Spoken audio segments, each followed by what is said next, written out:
Star நடவடிக்கை தவறு அப்படின்னு சொல்லிட்டு இதனால இந்திரா காந்திக்கு உயிருக்கு ஆபத்து ஏற்பட்டு சிதம்பரம் அவங்க தான் திட்டத்தை. ஆனால் எனக்கு தெரியலைங்கன்னா இன்னைக்கு சிதம்பரம் ஐயா அவர்களுக்கு திடீர் நானோதயம் வந்துருச்சு. அது வயது முதிர்ந்த காரணத்தினால வருதா இல்லை நிறைய புத்தகங்கள் படித்து அறிவு மேதையானால வருதான்னு தெரியல. அவர் நவம்பர் 26, 2008 மும்பை அட்டாக் வந்த பிறகு ஒன்று பேசுறாரு. எங்களுக்கெல்லாம் ஒரே கோபம், பாகிஸ்தானை 2ல் 1 பண்ணலாமான்னு ரெடி ஆயிட்டோம். திடீர்னு ஒரு ஃபோன் வந்துச்சு பாருங்க அமெரிக்காக்காரங்கிட்ட இருந்து, அப்படியே நாங்கள் ஒன்றும் பண்ணல அப்படின்னு அப்புறம் சொன்னார். அதை பிரதமர் அவர்கள் மும்பையில் சமீபத்தில் ஒரு விமான நிலையத்தை திறந்து வைத்த பிறகு இதை சொல்றார். நம்முடைய பிரதமர் மோடி ஐயா அவர்கள் இதை பாருங்க, காங்கிரஸ்காரங்களே சொல்றாங்க 2008 நடத்தப்பட்ட தாக்குதலுக்கு பதில் தாக்குதல் கொடுக்க முடியல, அமெரிக்காக்கார ஃபோன் பண்ணனே பயந்துட்டாங்க. உடனே சிதம்பரம் சொல்றாங்க இது வெட்கக்கேடுன்னு. அப்படி சொல்ல நான் வேற மாதிரி சொன்னேன். இன்னைக்கு அண்ணன் சிதம்பரம் அவர்கள் இன்னொன்னு சொல்றாங்க, இந்த ப்ளூ ஸ்டார் தாக்குதல் நடத்தப்பட்ட திட்டமிட்டது, பண்ணிருக்கூடாது, போயிருக்கூடாது, அந்த பிந்திராபாலை அவர்களை எதிர்த்திருக்க கூடாது, அதனால தான் இந்திரா காந்தி அம்மையாருக்கே உயிர் ஆபத்துன்னு இன்னைக்கு புதுசு புதுசா பேசுறாங்க. அதை பத்தி பேசுறாரு. 1984 டெல்லியில ப்ளூ ஸ்டாருக்கு பிறகு சீக்கியர்களை தேடி தேடி கொன்றார்களோ அதை மறந்துட்டாங்களா? அதுல என்ன சொன்னாங்க? அம்மையார் இந்திரா காந்தி அவர்களுடைய குடும்பத்திலேயே சொன்னாங்க, ஒரு பெரிய மரம் விழும் பொழுது பூமி அதிரத்தானே செய்யும். அப்படின்னா இப்படிப்பட்ட கலவரம் நடந்தால் உயிர் பலி வரத்தானே செய்யுங்கிறக்கு அர்த்தம். அதனால இன்னைக்கு சிதம்பரம் அவர்கள் திடீர்னு நானுதயத்தோடு பேசுறாங்க. இந்த மாதிரி தொடர்ந்து பேசி பல சரித்திர உண்மைகள்லாம் வெளியே கொண்டு வரட்டும். அது நாட்டு மக்களுக்கும் காங்கிரஸ் கட்சிக்குமே நல்லது. Madam,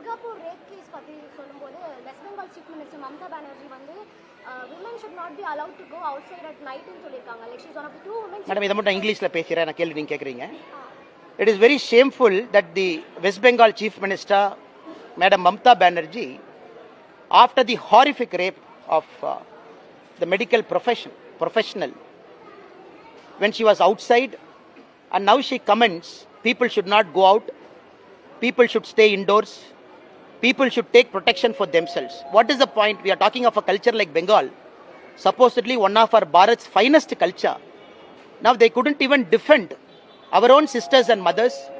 In the said case, it is a woman when she went out for a dinner and she was raped by the so-called culprits. Now in this case, she couldn't even take a direct stand, take the strictest action possible. Now she is shaming the victim, which is unfortunate, and people of Bengal are watching. I am sure 2026 assembly elections, Madam Mamata Banerjee would be booted out. Till then, people have to put up with this kind of incompetence and bad governance.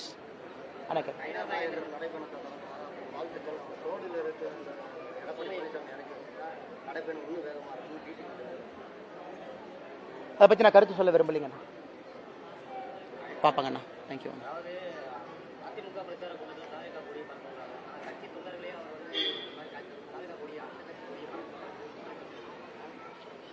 அண்ணா எனக்கு தெரியல எது உண்மை எது பொய். சில பேர் ஆர்வமாக வரலாம், சில பேர் இன்னொரு கட்சியை சார்ந்தவர்களுக்கு இன்னொரு கட்சியை பிடிக்கலாம், அவங்க 2 கொடியை தூக்கிட்டு வரலாம். இன்னைக்கு தமிழ்நாட்டில் பார்த்தீங்கன்னா சில பேர்த்த பாக்கெட்டை பார்த்தீங்கன்னா 4 கட்சி கார்டு வச்சிருப்பாங்க. அண்ணா நீங்கள் பிஜேபியா பிஜேபி கார்டு, நீங்கள் ஏடிஎம்கேவா ஏடிஎம்கே கார்டு, நீங்கள் டிஎம்கேவா டிஎம்கே கார்டு, நீங்கள் தாவேக்காவா தாவேக்கா கார்டு, இல்லை சீமான் அண்ணன் சீமான் கார்டு, ஏதோ ஒரு கார்டு.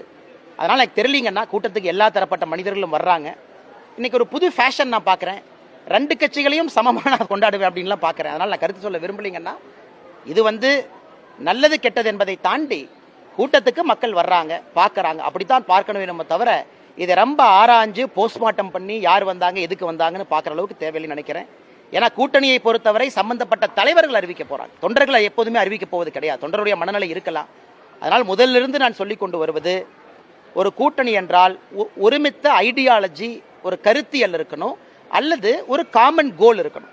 இன்னைக்கு தமிழகத்தில் திமுகவை தோற்கடிக்க வேண்டும் என்பது காமன் கோல் தான். அதற்காக சித்தாந்தத்தை தாண்டி சேரலாம் சேரக்கூடாது என்பது எதுவும் இல்லை. காலம் இருக்கிறது, நேரம் இருக்கிறது, பொறுத்திருந்து பார்ப்போம்.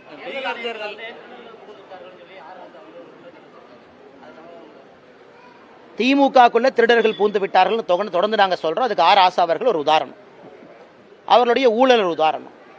டிஎம்கே ஃபைல்ஸ் நாங்கள் வெளியிட்டோம். நாளைக்கு சைதாப்பேட்டை கோர்ட்டில் அண்ணன் டிஆர் பாலா அவர்கள் என்பது தொடுத்திருக்கக்கூடிய வழக்கு விசாரணையில் இருக்கு. நாளைக்கு நான் ஆஜராகிறேன். ஆனால் திமுக கூடாரத்திற்குள்ள திருடர்கள் நிறைய புகுந்து விட்டார்கள் கடந்த 40-50 ஆண்டுகள். அதனால தான் இப்படி ஆகிவிட்டதுன்னு சொல்றோம். இன்னைக்கு ஆராசானன் அவர்கள் இன்னைக்கு எலெக்ஷன் கமிஷனுக்குள்ள திருடர்கள் போயிட்டாங்க, அதனால தான் இப்படி ஆயிடுச்சு. அதனால இது எப்படி பார்த்திருக்குன்னா, வேலியை பார்த்து ஓனான் சிரிக்கிறதா, ஓனானை பார்த்து வேலி சிரிக்கிறதாங்கிறதா கேள்விங்கன்னா. அதனால் ஆராசா அவர்கள் மற்றவங்களுக்கு அறிவுறுத்துவதை விட அவருடைய வாழ்க்கை பயணத்தை, அவருடைய ஊழலை, அவருடைய 2G ஸ்கேமை, அவர் செய்திருக்கக்கூடிய தவறான காரியத்தை கண்ணாடியில பார்க்கணும். தேவையில்லாம எலெக்ஷன் கமிஷன் மீது கல்லெறியக்கூடாது. நான் திருமாவளவன் நம்ம அரசியல் விட்டே போறோம்னு சொல்றோம். இதுல மன்னிப்பு என்பது ரெண்டாவது நாள். ஏன்னா அவர் என்னை சம்பந்தப்படுத்தி இருக்கிறார். அவர் அண்ணாமலை இதுல சம்பந்தப்பட்டிருக்காருன்னு சொல்றாரு. பிஜேபி சங் பரிவார் இயக்க சம்பந்தப்பட்ட அதை ப்ரூவ் பண்ணுமல்லனே. சும்மா பத்திரிகையாளரை பார்த்து விட்டு மைக் இருக்கிறக்கா வாய்க்கு வந்தெல்லாம் பேச முடியுமானே? அடிச்சிருக்கிறாரு. அடிச்ச பிறகு மருத்துவமனையில் இருக்கிறவங்க கீழ்த்தரமா பேசுறாரு. சும்மா ஹார்ட் அட்டாக் வந்த மாதிரி நடிக்கிறாங்க. அது இவர் வேலையா? அது டாக்டர் சொல்லணுமா, அண்ணன் திருமாவளவன் சொல்லணுமா? அவரே மைக்ல சொல்றாரு, முறைச்சு பார்த்தா 2 தட்டு தட்டினேன். அதான் சொன்ன பாகிஸ்தான் பார்டருக்கு அனுப்புவாங்க. அங்க பாகிஸ்தான்கார முறைச்சிட்டு இருக்காரு, 2 தட்டு தட்டு. அங்க தட்ட மாட்டார், ஏன்னா அவங்க கையில் ஆயுதம் இருக்கு. இங்க வந்து உங்களை போன்று என்னை போன்று அப்பாவி யாராச்சும் ரோட்ல போனா 2 தட்டு தட்டுவாங்க. அதனால் திருமாவளவன் அவர்களுடைய அரசியல், குறிப்பாக விஜய் அவர்கள் அரசியல் களத்திற்கு வந்த பிறகு திருமாவளவன் அண்ணனுடைய எண்ண ஓட்டத்தில் ஏதோ பெரிய பிரச்சனை, ரொம்ப குழம்பி போய் கிடக்கிறார். மனசு ஏதோ நினைக்குது, வாய் ஏதோ பேசுது, உடம்பு ஏதோ நினைக்குது, கை ஏதோ நடிக்குது. அதனால் அண்ணன் திருமாவளவன் அவர்கள் உட்கார்ந்து நல்ல ஒரு மெடிடேஷன் பண்ணிட்டு அவர் அரசியல் பாதையை மறுபடியும் தேர்ந்தெடுத்து திரும்ப வந்து அரசியல் செய்யணும். ஏன்னா நான் ஏன் கடுமையா சொல்றேன்னா, தேவையில்லாம வம்புக்கு என்ன இழுத்திருக்கிறார். தேவையில்லாம என்னுடைய பெயரை கொண்டு, எனக்கு இதான வேலை, திருமாவளவன் எங்க போறாங்க, அவர் கார் எங்க இருக்கு, பின்னாடி ஆகப்போம், இதான் எனக்கு வேற லைஃப்ல வேற வேலையே இல்லை. அதனால் என்னுடைய பதில் என்னன்னா, அண்ணன் திருமாவளவன் அவர்கள் இதை ப்ரூவ் பண்ண முடியலன்னா அரசியல் விட்டு விலகணும். எதற்கு இந்த வன்முறை அரசியலை தமிழ்நாட்டில் எத்தனை காலத்திற்கு வன்முறையை கையில் எடுத்து அரசியல் செய்வார்கள்? சரியான சரிங்களா? பீகார் தேர்தலில் வந்து தேஜஸ்வி சொல்லியிருக்கா வீட்டுக்கு ஒரு வேலை வழங்குவோம்னு. இது வந்து அண்ணா, உங்களுக்கு வீட்டுக்கு ஒரு வேலை வழங்குவோம் என்று பீகாரில் இதற்கு முன்பு துணை முதலமைச்சராக இருந்த தேஜஸ்வி யாதவ் இன்னைக்கு ஆர்ஜேடி கட்சியினுடைய தலைவராக இருக்கிறாங்க. இன்னைக்கு பீகாரில் ஒரு வீட்டுக்கு ஒரு வேலை கொடுப்போம்னா, சமீபத்தில் ஒரு எக்கனாமிஸ்ட் ஒருத்தர் கால்குலேட் பண்ணி சொன்னார் பதில். எத்தனை வீடு இருக்கு, எத்தனை அரசு வேலைகள் கொடுத்துருக்காங்க, இன்னும் எத்தனை வீடுகளுக்கு கொடுக்கணும்னா இன்னும் 117 வருஷம் ஆகும். 117 வருஷம் கழிச்சு அவர் இருக்க மாட்டார்ல, சும்மா சொல்லிட்டு போக வேண்டியதான். அதனால இந்த மாதிரி குருட்டுத்தனமான அறிவியல் ஆதாயம் எதுவுமே அடிப்படை இது இல்லாம ஆனா கொடுக்க முடியும், ப்ரையாரிட்டி பண்ணி கொடுக்கலாம். அரசு வேலையில அடுத்து இதுவரைக்கும் அந்த குடும்பத்தில் அரசு வேலை இல்லாதவர்களுக்கு முன்னுரிமை கொடுப்போம், அது ஏற்றுக்கொள்ளக்கூடிய ஒரு வாதம். நாமளும் தமிழ்நாட்டில் பல இடத்துல சொல்லியிருக்கோம், முன்னுரிமை கொடுப்போம். ஆனா அடுத்த 5 வருஷத்துல எல்லா வீட்டுக்கும் ஒரு அரசியல் வேலை கொடுப்போம், எப்படி பாசிபிள்னா? பீகாரில் இருக்கக்கூடிய எல்லா வீட்டுக்கும் ஒரு அரசியல் வேலை கொடுப்போம்னா இன்னைக்கு பொருளாதார நிபுணர்கள் சொல்லுகின்றார்கள் 117 வருடங்கள் ஆகும் இன்னையிலிருந்து. அதனால் மக்களுக்கு இதுலயே தெரியும், அவங்களுக்கு தேசிய ஜனநாயக கூட்டணியை ஜெயிக்க முடியாது. அடுத்து நிலாவை கொடுக்குற, சந்திரனை கொடுக்குற, சூரியனை கொடுக்குற இதெல்லாம் சொல்லுவாங்க.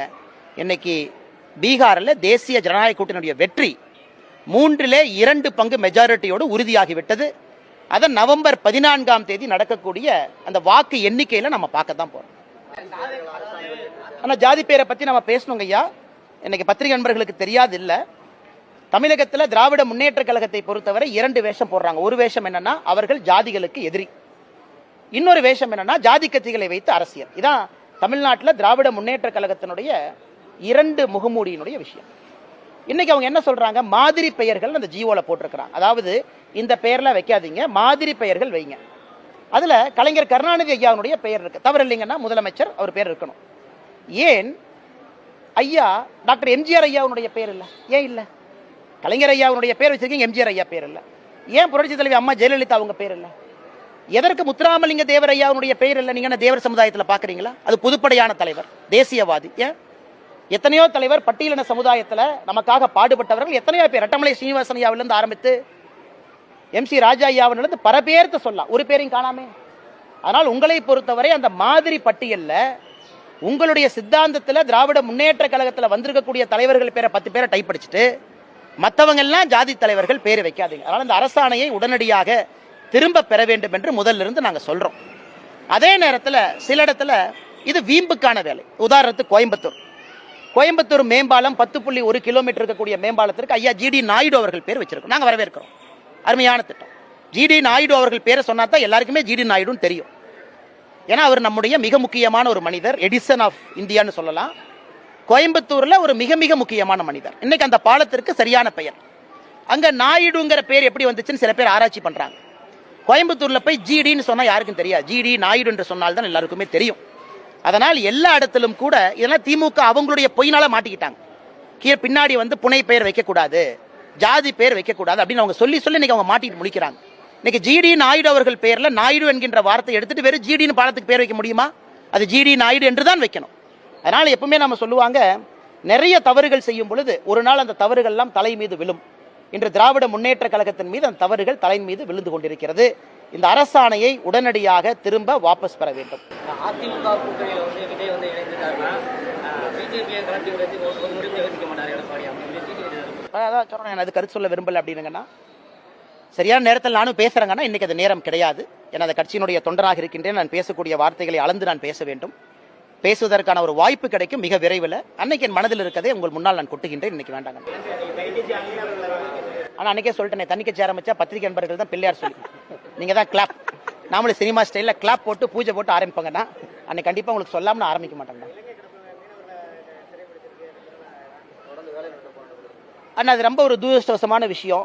குறிப்பாக இலங்கையினுடைய அதிபர், இன்னைக்கு புதிய அதிபர் வந்த பிறகு இன்னைக்கு நம்முடைய பார்டருக்குள்ளேயே வர்றதுக்கான முயற்சி இலங்கையினுடைய கடற்படை பண்றாங்க. அதனால் ரொம்ப துரதிர்ஷ்டவசமானது. உங்களுக்கு தெரியும், ஒரு முறையும் கூட மத்திய அரசு முழுமையாக இதில் இறங்கி நம்முடைய மீனவர்களை காப்பாற்றி கொண்டு வர்றாங்க. ஆனாலும் இலங்கையினுடைய கடற்படை செய்யக்கூடிய விஷயம் என்பது ஏற்புடையது அல்ல. இன்னைக்கு கச்சத்தீவை வைத்து அரசியல் செய்வது தமிழ்நாட்டில் யாரும் இல்லைங்க. நான் கச்சத்தீவை வைத்து அரசியல் செய்வது இலங்கை அதிபர் தான். இதுவரைக்கும் எந்த இலங்கை அதிபரும் கச்சத்தீவுக்கு போல, இவர் மட்டும் போறார், 4 பேர்த்த கூட்டிட்டு போறாரு, பாக்குறாரு, பேசுறாரு. அதனால் ஒரு வெளியுறவு கொள்கையை பற்றி நான் பேசுவது தவறாக போய்விடும். நம்முடைய கட்சி இன்னைக்கு ஆட்சியில் இருக்கு. இருந்தும் இலங்கை கடற்படையினுடைய நடவடிக்கை என்பது கண்டிக்கத்தக்க ஒரு நடவடிக்கை. மத்திய அரசு பார்த்து கொண்டிருக்கின்றார்கள். அதற்கு உடனடியாக என்ன நடவடிக்கை எடுக்கணும் எடுத்துக்கிட்டே இருக்கிறாங்க. அதனால் கொஞ்சம் பொறுத்திருப்போம்.